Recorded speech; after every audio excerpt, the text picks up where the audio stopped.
अच्छा, अब एक ग्राफ में पढ़ाऊंगा, जैसे शायद बताया भी था x y equal to constant, और एक था x square y equal to constant, और एक मान लो कि x cube y equal to, अगर मैं मान लो कि कॉन्स्टेंट कर दूँ, तीनों का ग्राफ कैसे होगा?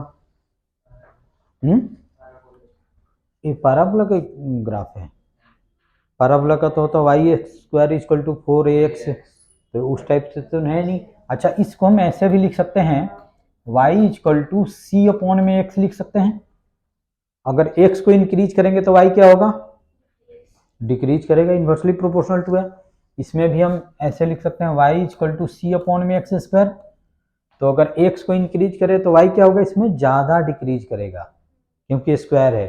ठीक है, जैसे मान लो कि x की वैल्यू हमने 2 पुट कर दिया, तो फर्स्ट में कितना हो जाएगा? y equal to c by 2 हो जाएगा, और सेकंड में कितना हो जाएगा? y equal to c by 4 हो जाएगा। ठीक है, अगर इसको भी हम ऐसे लिख सकते हैं, y equal to c by x cube, तो इसमें कितना हो जाएगा? 6/8 हो जाएगा। तो इसका ग्राफ कुछ ऐसे होता है। ये ग्राफ तुमको, जैसे ये ग्राफ कुछ ऐसे होगा यानी कि यहाँ पे जितना स्पेस रहेगा उतना ही स्पेस इतना है, ये किसके लिए है? X y equal to constant. यहाँ पे जितना स्पेस रहेगा उतना ही स्पेस यहाँ भी रहेगा। ठीक है, अच्छा, सेकंड ग्राफ ऐसे है।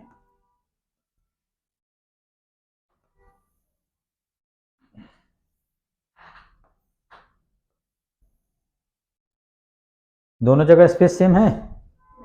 यहाँ पे स्पेस कम है, यहाँ पे स्पेस ज़्यादा है। तो ये हो गया तुम्हारा x square y equal to constant है। यहाँ पे वाई है, यहाँ पे एक्स है, और ये भी यहाँ पे वाई है, और यहाँ पे एक्स है। ठीक है, और थर्ड ग्राफ हम ऐसे ड्रॉ करेंगे, वाई यहाँ पे एक्स है, तो यहाँ पे कुछ ऐसे ऐसे आके कुछ ऐसे होगा, और ये हो जाएगा x cube y equal to constant. ये तीन ग्राफ ऐसे होगा। ठीक है, और ये होता कैसे हैं? तो जब कोनिक सेक्शन मैथमेटिक्स में पढ़ाया जाएगा तो उसमें बताया जाएगा कि ये सब ग्राफ आता कैसे है। समझ गए? तुमको यहाँ पे याद रखना है, जब से x y equal to constant है, रेक्टेंगुलर हाइपरबोला का ग्राफ होता है, तो इस केस में यहाँ पे स्पेस और यहाँ पे स्पेस क्या रहेगा? इक्वल रहेगा। अभी हमने बताया, जैसे अब इसमें यहाँ पे स्पेस कम, और क्यूब कर देंगे तो और स्पेस कम हो जाएगा। समझ रहे हो ना? ऐसे होगा। ठीक है, इसमें तो कोई डाउट्स नहीं होना चाहिए। चलो, इसको नोट करना है? हाँ तो कर लो नोट, कॉपी पे करो, कॉपी पे कर लो। ऐसे ये दोनों कर लो, यहाँ भी यूज है, आगे भी इसका यूज है।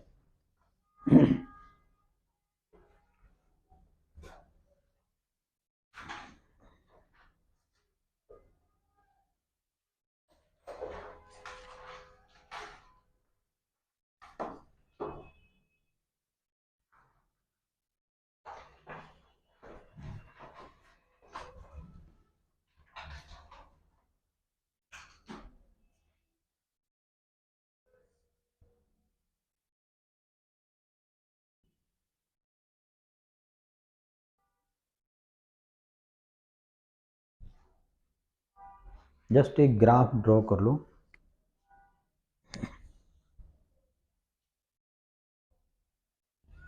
अगर सभी ग्राफ को मैं एक ही साथ ड्रॉ कर दूं तीनों को, तो ये कुछ ऐसे वाई एक्स कुछ ऐसे आएगा।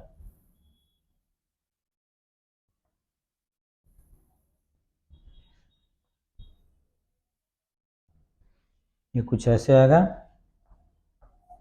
ठीक है, ये हो गया तुम्हारा x y equal to constant, और सभी का पॉइंट ऑफ इंटरसेक्शन क्या होगा? 1,1। ठीक है, ये हो जाएगा तुम्हारा x square y equal to constant, और ये हो जाएगा x cube y equal to constant.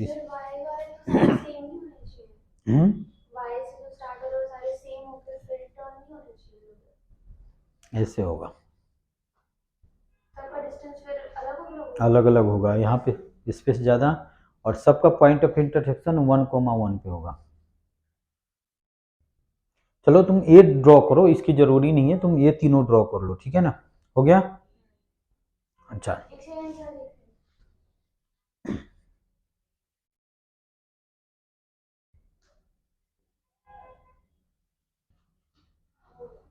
ठीक है।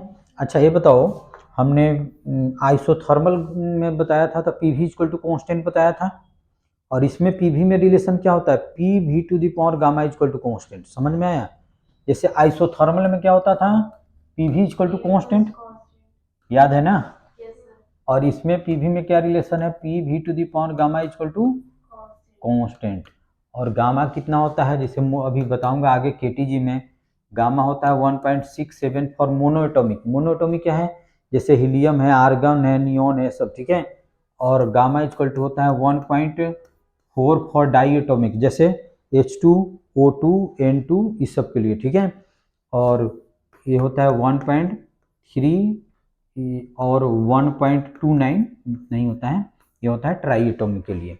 जैसे हम निकाला जाता है, सब आगे मैं डिस्कस करूंगा। तो गामा या तो ये होगा, ये होगा, नहीं तो ये होगा। तो समझ रही हो ना? तो इसका ग्राफ कैसे होगा, और इसका ग्राफ तो मैंने ड्रॉ किया था। इसका ग्राफ हमने ड्रॉ किया था आइसोथर्मल में ऐसे, यहाँ पे होता था V और यहाँ पे होता था P, और इसका graph just x y equal to constant, यानी कि कुछ ऐसे। यहाँ पे और यहाँ पे स्पेस क्या होता था, सेम होता था। अब बताओ इसका ग्राफ कैसे होगा, P V to the power gamma equal to constant. हाँ सही बोल रही है। तो इसका ग्राफ कुछ ऐसे हो जाएगा और ये कुछ ऐसे हो जाएगा, ठीक है। तो अब लिखो PV graph for, PV graph for, सब में हमने यही किया था। देखो आइसोथर्मल में हमने पढ़ाया, तो आइसोथर्मल में हमने फॉर्मूला बताया कि पीवी इक्वल टू कॉन्स्टेंट होता है। एडियाबेटिक में हमने बताया PV to the power gamma equal to constant होता है। हमने आइसोथर्मल में वर्क डन निकाला, एडियाबेटिक में वर्क डन निकाला। आइसोथर्मल में हमने पीवी डायग्राम ड्रॉ किया था, तो इसमें भी हम ड्रॉ करेंगे। फिर आइसोथर्मल में हम इसका स्लोप निकाले थे, इसमें भी हम स्लोप निकालेंगे, सब में यही करना है, ठीक है। तो इसका तुम ड्रॉ कर दो adiabatic process, PV graph for adiabatic process. और यहाँ पे P होगा, यहाँ पे B होगा। ये क्या है, पीवी ग्राफ फॉर एडियाबेटिक बेटिक। और इसका कुछ ऐसे होता है, ऐसे। और ये हो जाएगा P V to the power gamma equal to constant. अच्छा अभी हमने बताया था कि मोनो एटॉमिक के लिए गामा कितना होता है, 1.67 होता है। डाई एटॉमिक के लिए 1.4 होता है। डाई एटॉमिक के लिए, ट्राई एटॉमिक के लिए गामा होता है 1.3, ऐसे हमने बताया था। तो जेई में इसी पे क्वेश्चन आया हुआ है, इसी टाइप से 3 ग्राफ ड्रॉ किया हुआ है, और उसमें बताना था कि कौन मोनो एटॉमिक है, कौन डाई एटॉमिक है, कौन ट्राई एटॉमिक है। कैसे होगा इसका बताओ। जैसे जैसे मैं 3 ड्रॉ कर रहा हूँ, जैसे मैं 3 ड्रॉ कर रहा हूँ, ठीक है। जैसे मान लो कि एक ऐसे ड्रॉ कर दिया, एक ऐसे ड्रॉ कर दिया, एक ऐसे ड्रॉ कर दिया। ऊपर वाला मोनोटॉमिक है, सेकंड वाला डाई, तीसरा वाला ट्राई, ठीक है। जैसे इसका नाम हमने दे दिया A, इसका नाम हमने दे दिया B, और इसका नाम हमने दे दिया C। बताओ कौन सा मोनोएटॉमिक, कौन डाई एटॉमिक, कौन ट्राई एटॉमिक।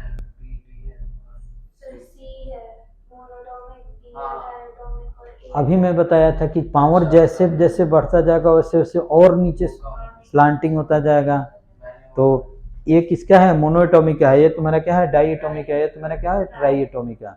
और ये जेई में सही आया हुआ है कि बताइए, यही ऑप्शन था, मोनोएटॉमिक A B C इस टाइप से था।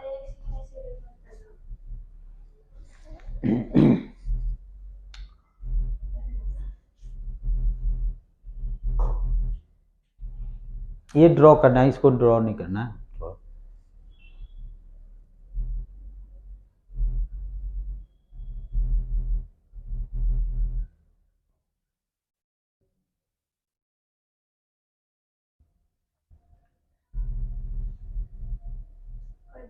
ठीक है। अब लिखो स्लोप, अब इसका स्लोप निकालना है।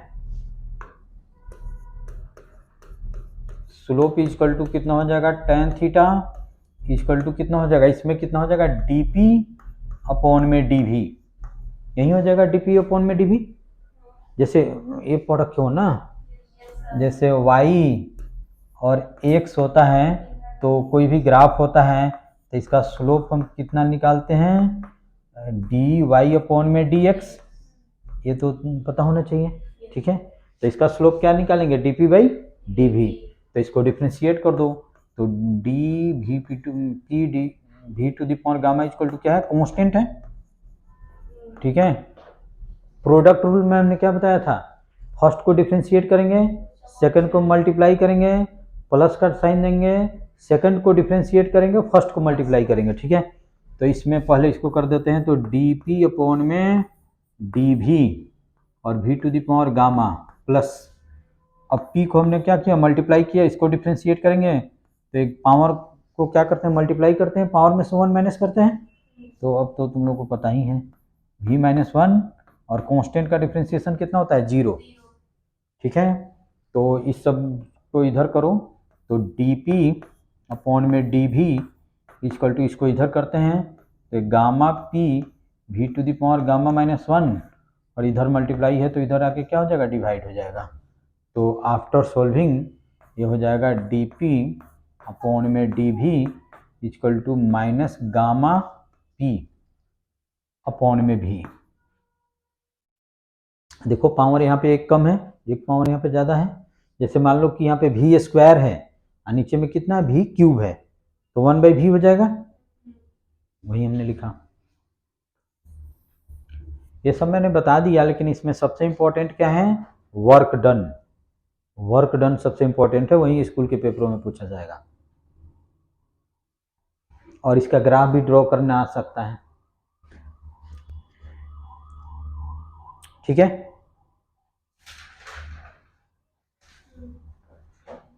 उसके बाद में नेक्स्ट लिखो, एडियाबेटिक प्रोसेस कंप्लीट हो गया। उसके बाद में नेक्स्ट लिखो आइसोबारिक प्रोसेस।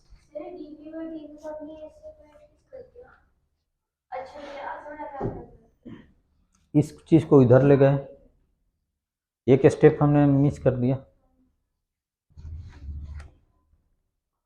इसमें वर्क डन याद रखना है, वर्क डन का जो हमने एक्सप्रेशन निकाला ये पेपर में आएगा, स्कूल के पेपरों में आएगा, ठीक है। अच्छा, उसके बाद में नेक्स्ट लिखो आइसोबारिक प्रोसेस। पहले सभी प्रोसेस पढ़ाता हूँ फिर न्यूमेरिकल कराऊंगा इसके, ठीक है। आइसोबारिक प्रोसेस, आइसोबारिक में क्या होता है, हाँ प्रेशर कांस्टेंट लिखो। The process in which pressure of the system remains constant, pressure of the system remains constant or pressure of the gas remains constant is known as isobaric process,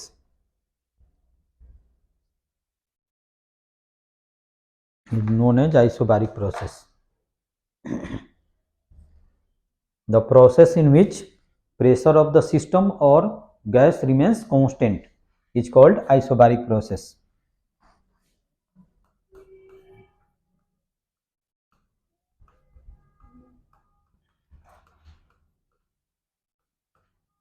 isobaric process, ठीक है।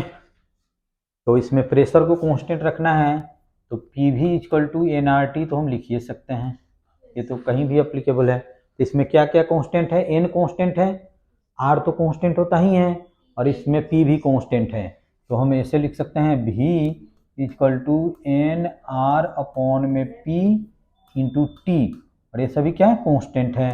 तो V is proportional to T, यही हो जाएगा, और V by T equal to क्या हो जाएगा, कांस्टेंट हो जाएगा, और V by T equal to क्या हो जाएगा, कांस्टेंट हो जाएगा, ठीक है। समझ गए। तो इसका फॉर्मूला हो जाएगा V1 अपॉन में T1 इक्वल टू लिख सकते हैं V2 अपॉन में T2, याद रखना है इसको।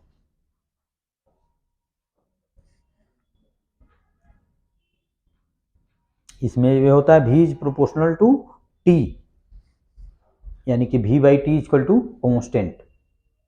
और वो कैसे, जैसे V is proportional to T है तो v इक्वल टू समथिंग कोई कांस्टेंट इंटू टी, तो v अपॉन में t equal to k, that means इसी को हमने कांस्टेंट बोला।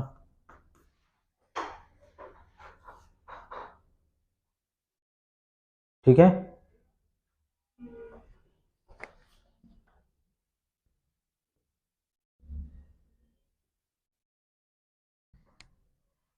अच्छा अब इसमें लिखो वर्क डन,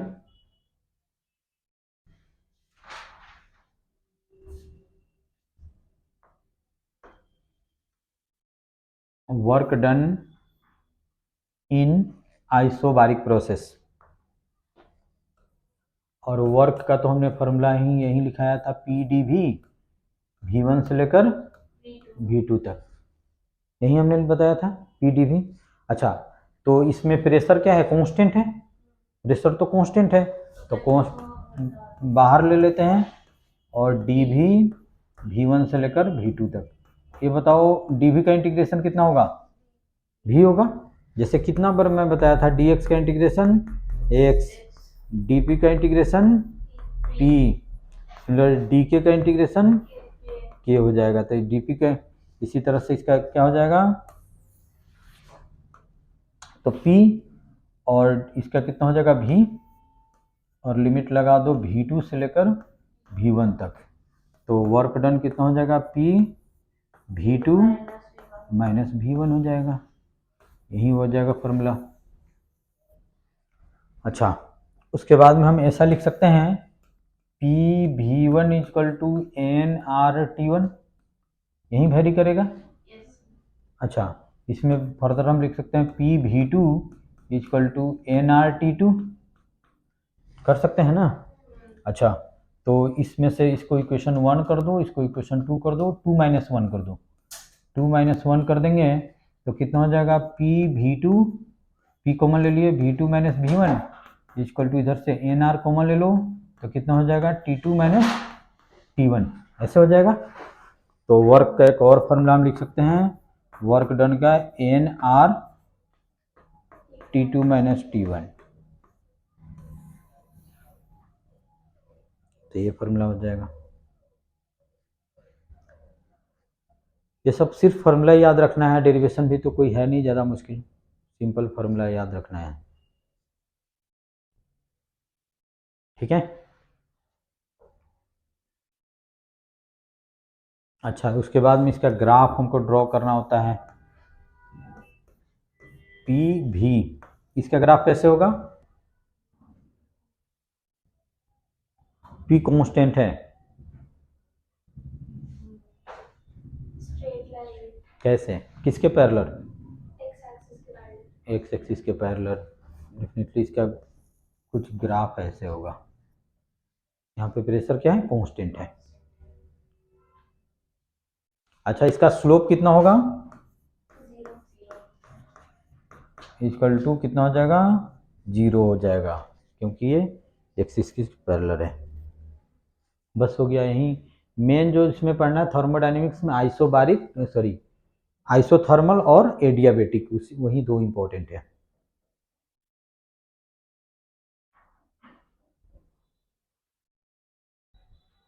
उसके बाद में नेक्स्ट लिखो आइसोकोरिक प्रोसेस,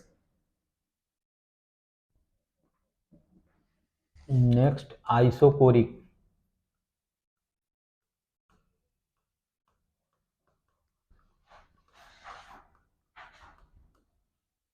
आइसोकोरिक प्रोसेस, इसमें क्या होता है, वॉल्यूम कांस्टेंट। देखो the process in which the process in which volume of the system or gas remains constant,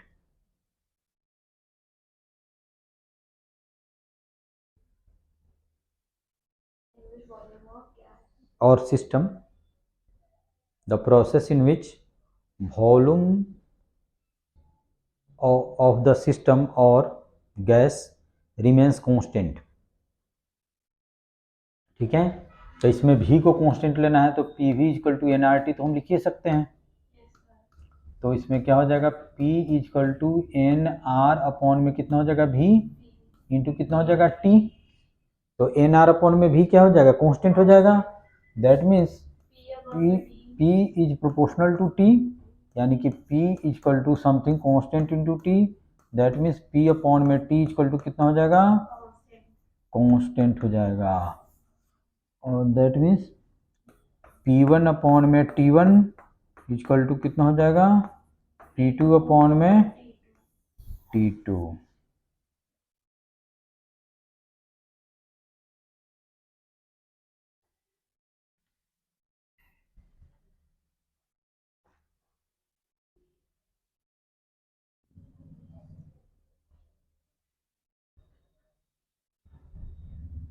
हो गया।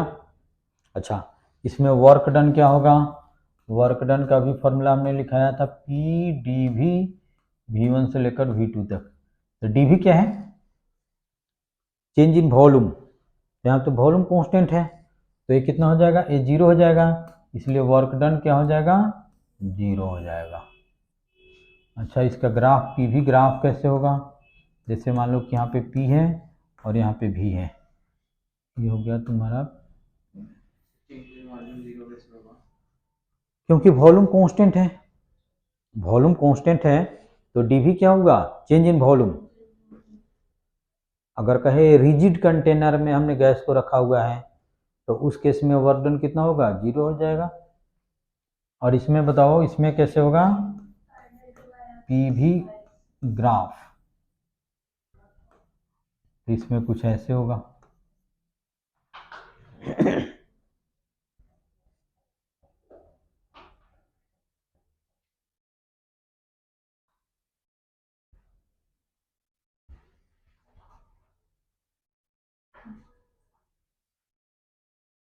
ठीक है, उसके बाद में नेक्स्ट लिखो cyclic process.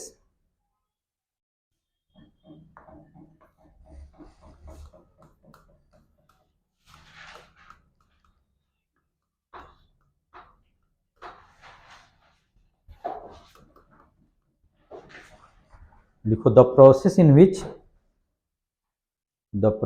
Which system returns to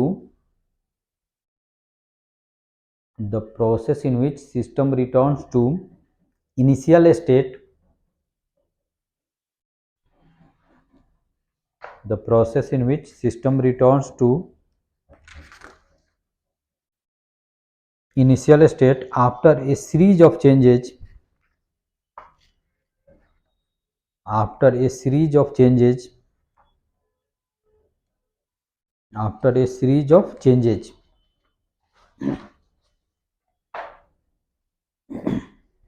is known as cyclic process।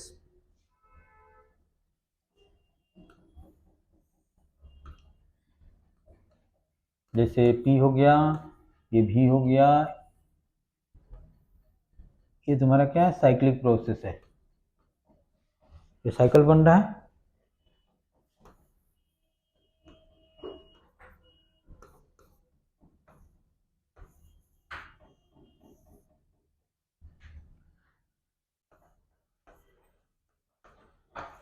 ये क्या है, साइक्लिक प्रोसेस है। ठीक है, यानी कि जिस पोजीशन से चले हम उसी पोजीशन पे फिर वापस से आ गए। अभी जैसे हमने आइसोथर्मल का हमने ड्रॉ किया था तो कुछ ऐसे ड्रॉ किया था, यानी कि ऐसे ड्रॉ किए, यहाँ से चले और यहाँ पे आ गए। एडियाबेटिक का हमने ड्रॉ किया था तो कुछ ऐसे ड्रॉ किया था। ठीक है, उसके आइसोबारिक का हमने ड्रॉ किया था, जैसे P है, V है, ये P है, ये V है, ये भी P है और ये V है। आइसोबारिक का ड्रॉ किया था तो कुछ ऐसे किया था। आइसोकोरिक का ड्रॉ किया था तो कुछ ऐसे ड्रॉ किया था। दूसरे वाला एडियाबेटिक वाला, हाँ दूसरे वाला एडियाबेटिक है। ऐसे ही देख रही हो, यहाँ पे स्पेस कम, यहाँ पे स्पेस ज़्यादा। ठीक है, ऐसे हमने ड्रॉ किया था। जैसे हम यहाँ इसमें सब में एरो साइन गिवन है, यानी कि ये इनिशियल है और एक है फाइनल है। यहाँ से हम चले फिर यहाँ पे आ गए, फिर यहाँ से चले फिर हम यहाँ से पे आ गए।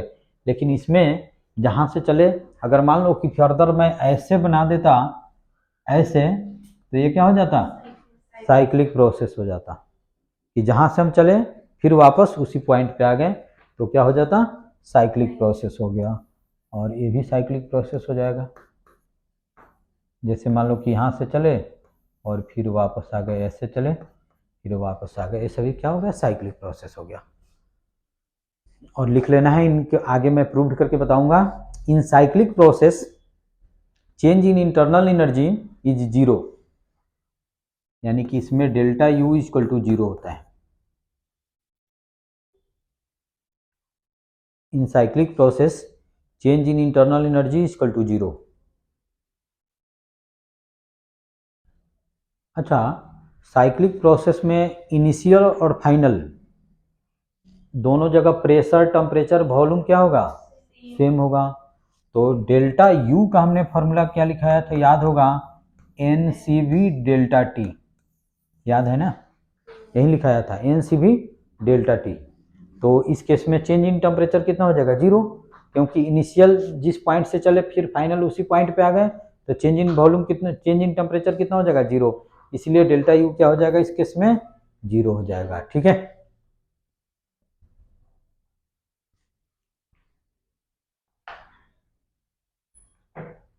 ठीक है। अच्छा, अब आता है, लिखो work done in PV graph, next topic. अब इसमें वर्क हम कैसे निकालेंगे? बहुत सारा क्वेश्चन आया हुआ है, जैसे पीवी डायग्राम की बने उसमें वर्क निकालना है। ठीक है, नेक्स्ट टॉपिक है, इसी पे क्वेश्चन है, अभी जो मैं बता रहा हूं ना इसी पे क्वेश्चन है। Work done in PV graph या पीवी डायग्राम। ठीक है, ठीक है। जैसे मान लो कि एक हमने भी और ये लिख दिया पी, और इसमें कुछ ऐसे हमने ड्रॉ किया हुआ है। पहले देखो, ये ऐसे ड्रॉ किया हुआ है, पीवी डायग्राम है, ऐसे हमने ड्रॉ किया हुआ है। अभी सभी में बताऊंगा। ठीक है, इनिशियल कौन सा है, ए या बी है? और फाइनल क्या है? बी है। तो हम करेंगे क्या, इनिशियल पॉइंट से और फाइनल पॉइंट से वॉल्यूम वाले एक्सिस पे परपेंडिकुलर ड्रॉ करेंगे। क्या करेंगे? तो इसको हमने यहाँ पे ऐसे ड्रॉ कर दिया, यहाँ पे ड्रॉ कर दिया, और इसका एरिया निकाल देंगे। एरिया A1 है, तो work done equal two plus A1। Plus A1 क्यों? अच्छा, साइन कन्वेंशन में हमने लिखाया था वर्क डन पॉजिटिव कब होता था? देखो, वॉल्यूम इंक्रीज करता था, बताया था ना, देख लो, साइन कन्वेंशन में हमने लिखाया था वर्क डन पॉजिटिव कब होगा? जब वॉल्यूम इंक्रीज करेगा।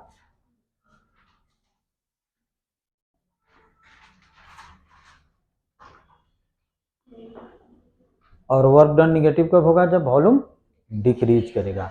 जैसे मान लो एक ग्राफ हमने ऐसे दे दिया, एक ग्राफ सपोज करो कि हमने ऐसे दे दिया, ये हो गया तुम्हारा P और ये हो गया तुम्हारा V। ठीक है, एक ग्राफ सपोज करो कि हमने ऐसे दे दिया और इसमें ऐसे रिप्रेजेंट कर दिया।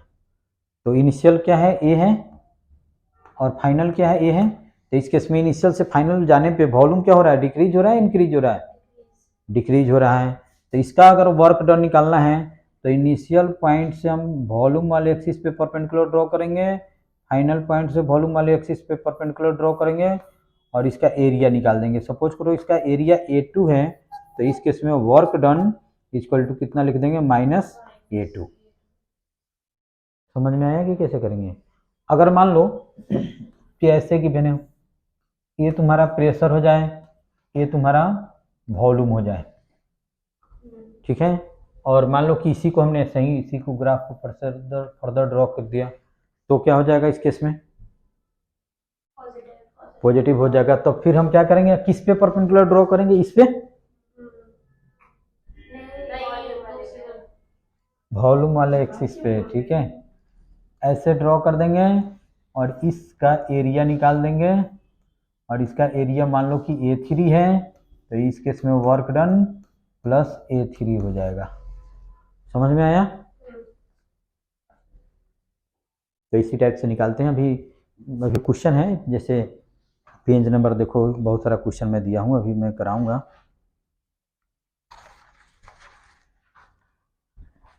देखो पेज नंबर 20, 21, 19 ये सब पे क्वेश्चन है।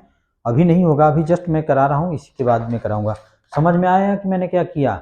जैसे अब निकालना हो वर्क डन पीवी ग्राफ में, तो हम क्या करेंगे, इनिशियल पॉइंट से वॉल्यूम वाले एक्सिस पे परपेंडिकुलर ड्रॉ करेंगे और फाइनल पॉइंट से वॉल्यूम वाले एक्सिस पे परपेंडिकुलर ड्रॉ करेंगे और उसका एरिया हम फाइंड कर देंगे। और area equal to work done होगा विथ पॉजिटिव निगेटिव। देखेंगे वॉल्यूम इंक्रीज कर रहा है तो वहाँ पे वर्क डन क्या होगा, पॉजिटिव लेंगे, और वॉल्यूम डिक्रीज कर रहा है तो वर्क डन क्या लेंगे, हम निगेटिव लेंगे। ठीक है, इसमें तो कोई डाउट्स नहीं होने चाहिए। अच्छा हाँ एकदम बनाना है। अच्छा अभी हमने बताया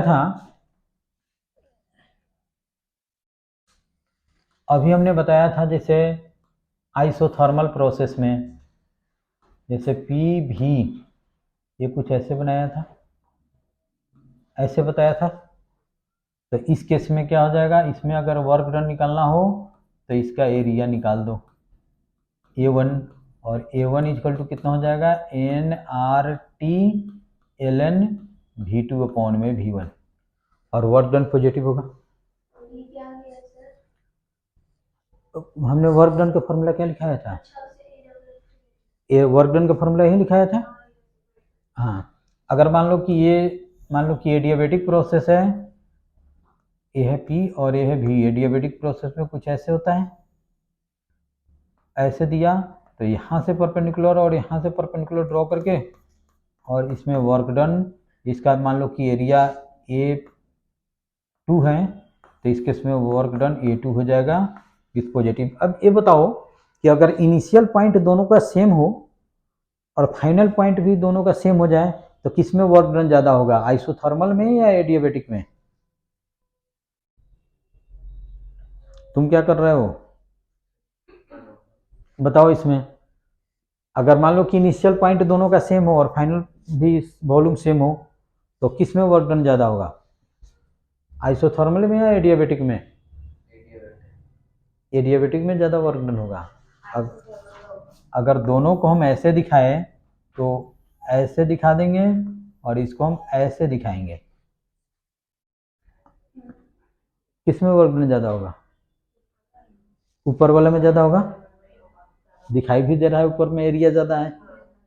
अच्छा इस ग्राफ को हमने ऐसे ड्रॉ कर दिया ऐसे, तो ये क्या हो जाएगा, आइसोथर्मल का हो जाएगा, ये डियाबेटिक का हो जाएगा। समझ में आया? अच्छा अब हम निकालेंगे work done in cyclic process.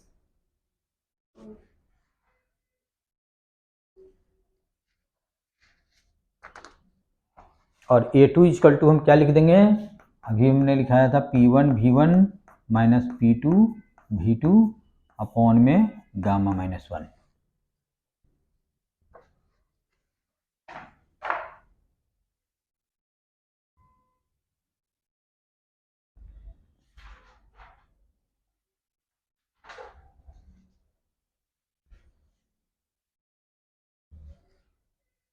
ठीक है।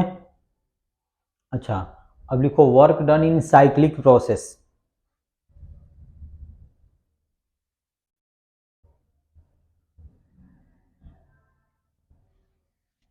Work done in cyclic process.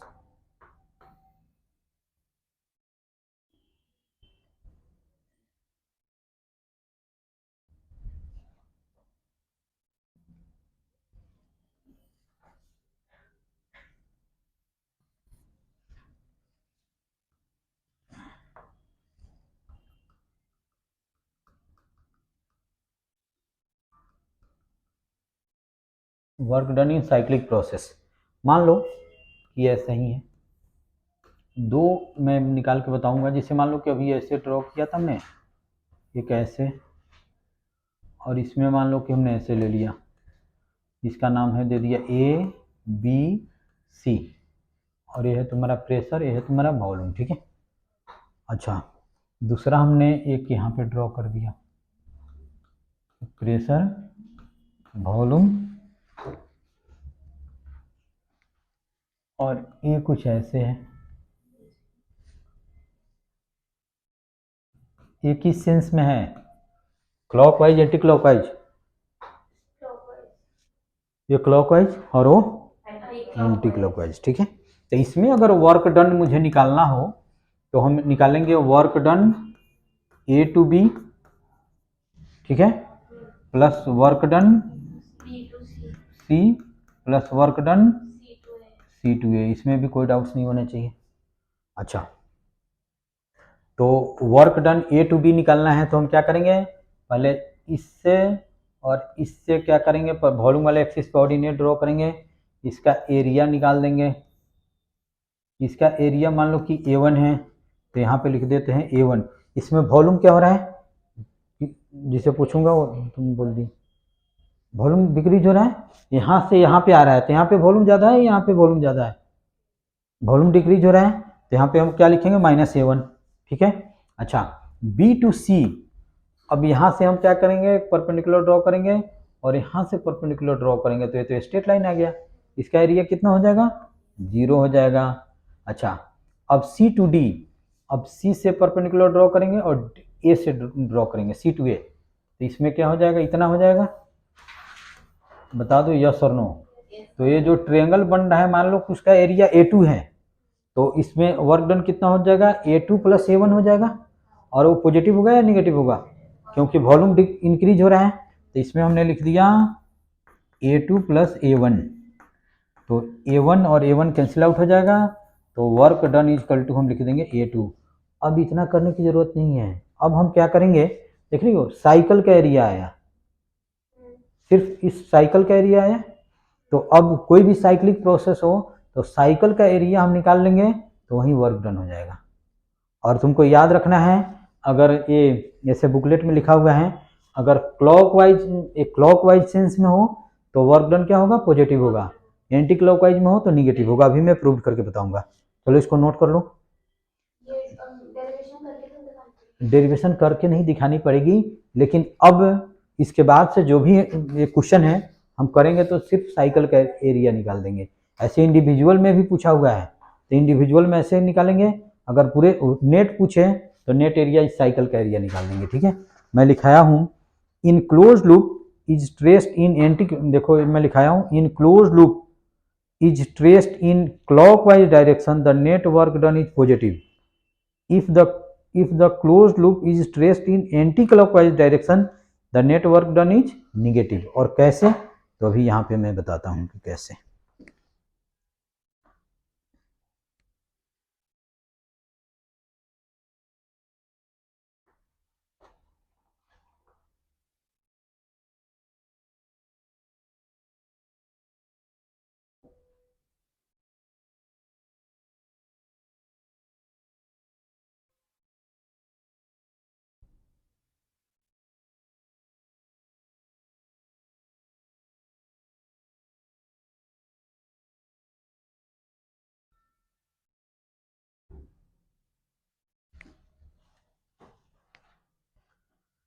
ठीक है, अब इसमें जैसे इसका नाम हमने दे दिया, जैसे मान लो कि A, यहाँ पे नाम दे दिया B, यहाँ पे C, यहाँ पे नाम दे दिया हमने क्या D, ठीक है।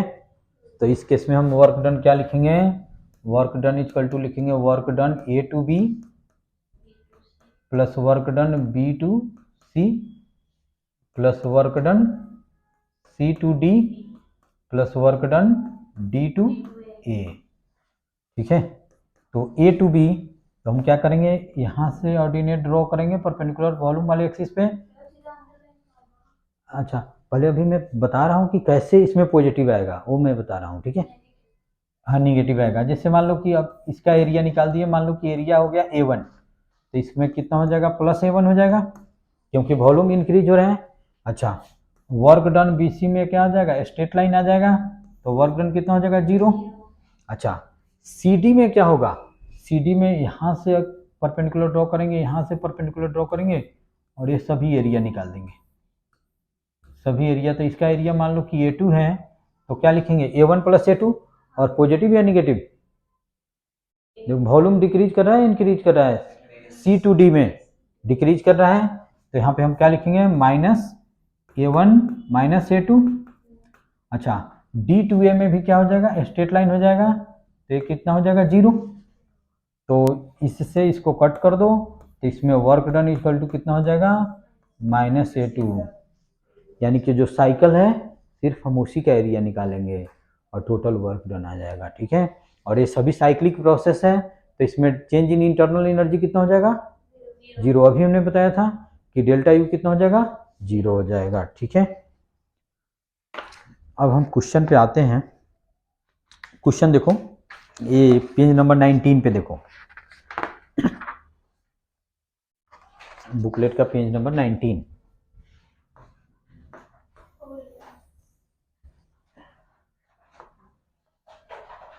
बुकलेट का पेज नंबर 19 पे जो क्वेश्चन है उसको हम सोल्व करेंगे। देखो दिया हुआ 1 mole of an ideal gas undergo a cyclic process ABCD where PV coordinates are given है। जैसे ये सब गिवन है, जैसे इसका नाम हम दे देंगे, जैसे ABCD गिवन है, तो ये पे प्रेशर कितना है, 5 है ना। इसमें गिवन है P और V, यानी कि पहला जो गिवन है वो प्रेशर है, बाद में जो गिवन है वो क्या है, वॉल्यूम है। तो A पॉइंट पे प्रेशर कितना है, 5 है, और वॉल्यूम कितना है, 1 है। B पॉइंट पे प्रेशर कितना है, 5 है, और वॉल्यूम कितना है, 3 है। तो ये सब गिवन है, कोऑर्डिनेट्स इन कितना। Calculate the work done in AB BC CD DA and also net work done by the process. और ये प्रेशर कितना है, 1 ATM में गिवन है, तो ATM को पास्कल में लास्ट में हम कर देंगे। तो डायरेक्ट मैं लिख दूं इसको, इसमें तो इंडिविजुअल का भी निकालना है, तो इंडिविजुअल का भी निकालना है, तो पहले हम इसको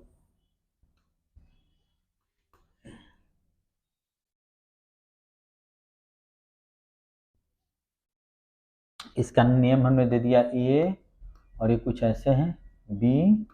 इसमें एरिया क्या होगा, पॉजिटिव होगा या निगेटिव होगा, जल्दी बता दो।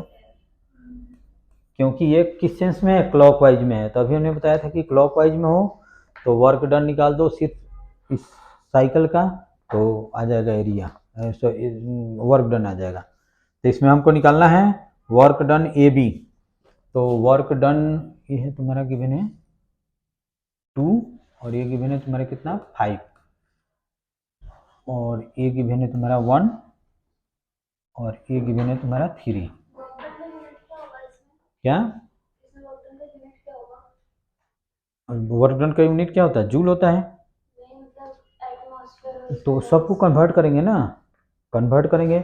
लीटर है तो उसको मीटर क्यूब में कन्वर्ट करेंगे, तो पता है ना कि 1 लीटर इक्वल टू कितना होता है, 10⁻³ मीटर क्यूब, ठीक है। अच्छा चलो मैं निकालता हूँ, तो A to B में निकालना है हमको वर्क डन। तो हम क्या करेंगे, A से ऑर्डिनेट ड्रॉ करेंगे, यहाँ से ऑर्डिनेट ड्रॉ करेंगे, और इसका एरिया निकाल देंगे। तो इसका एरिया मान लो कि A1 है, और इसका एरिया A2 है, तो इसमें हम क्या लिखेंगे, A1 + A2। बता दो यस और नो। A1, अच्छा वैसे भी कर सकते हैं। तो इसका रेक्टेंगल कितना हो जाएगा, 5 × 2, तो 5 ATM है, तो 1.01 × 10⁻क्या कर देंगे 5, और लीटर ये कितना है, 2 लीटर है, ये है तुम्हारा लीटर, और ये है तुम्हारा ATM, ठीक है। तो 2 × कितना कर देंगे, 10⁻³ 10⁻³ कर देंगे, ठीक है। अब इसको सोल्व करो, तो ये कितना हो जाएगा, 10 हो जाएगा, और 1.01 × 10⁻, ये कितना हो जाएगा, 2 हो जाएगा। तो इसको हम कर देंगे 1.01 × 10⁻³ इतना joule. Work done A to B आ जाएगा, ठीक है। अच्छा वर्क डन अब है B to C। B to C अभी देखो, B to C में हमने क्या बताया था, वॉल्यूम के परपेंडिकुलर बताया था, वो क्या होता था, आइसोकोरिक प्रोसेस। तो B से C क्या हो जाएगा, यार ऐसे इससे परपेंडिकुलर ड्रॉ करो, इससे परपेंडिकुलर ड्रॉ करो, तो स्ट्रेट लाइन आएगा, तो इसका वर्क डन कितना हो जाएगा, 0 हो जाएगा। फिर हम वर्क डन निकालेंगे C to D, तो C to D अब इसमें हम क्या करेंगे, इससे पर इससे और इससे इस सब का एरिया निकाल देंगे हम, तो ये माइनस आ जाएगा, क्योंकि वॉल्यूम इसमें क्या हो रहा है, डिक्रीज हो रहा है। तो 2 × 1.01 × 10⁻5 इंटू 2 लीटर है, तो 2 × 10⁻ कितना हो जाएगा, -3। और work done C to D में बताओ कितना हो जाएगा, 4 लिख दो, 4 × 10⁻ कितना हो जाएगा, 2, इतना जूल लिख दूं,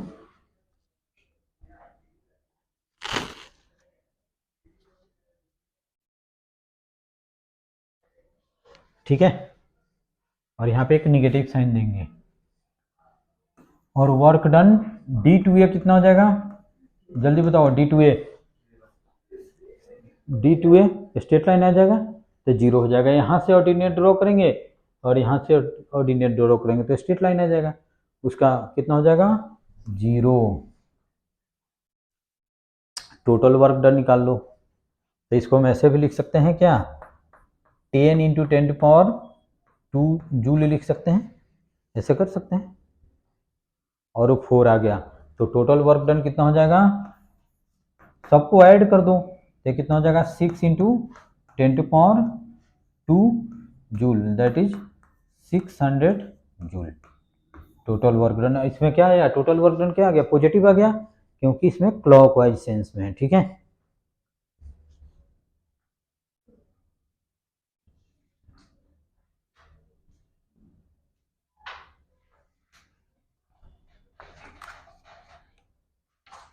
तो इसी टाइप से ये क्वेश्चन नंबर 21 गिवन है और ये 20 पेज नंबर 3 पे गिवन, 23 पे तो डायरेक्ट गिवन है कि साइक्लिक प्रोसेस का वर्क डन निकालो, है ना, तो ये तो हो ही जाएगा, तो ये तुम लोग को घर से करके रखना है।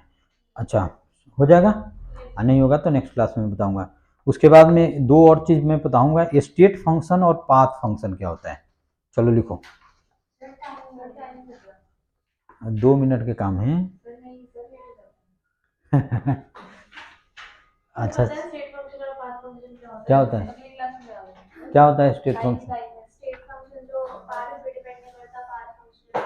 हाँ जैसे एग्जांपल बता दो दोनों का।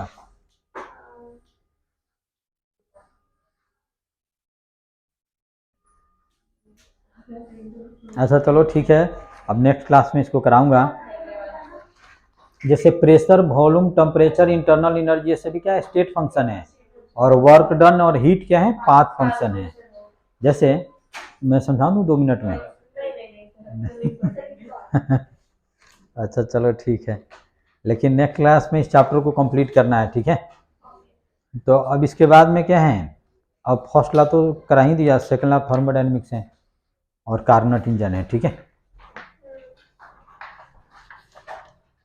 तो चलो ठीक है, नेक्स्ट क्लास में जो टेस्ट नहीं दिए वो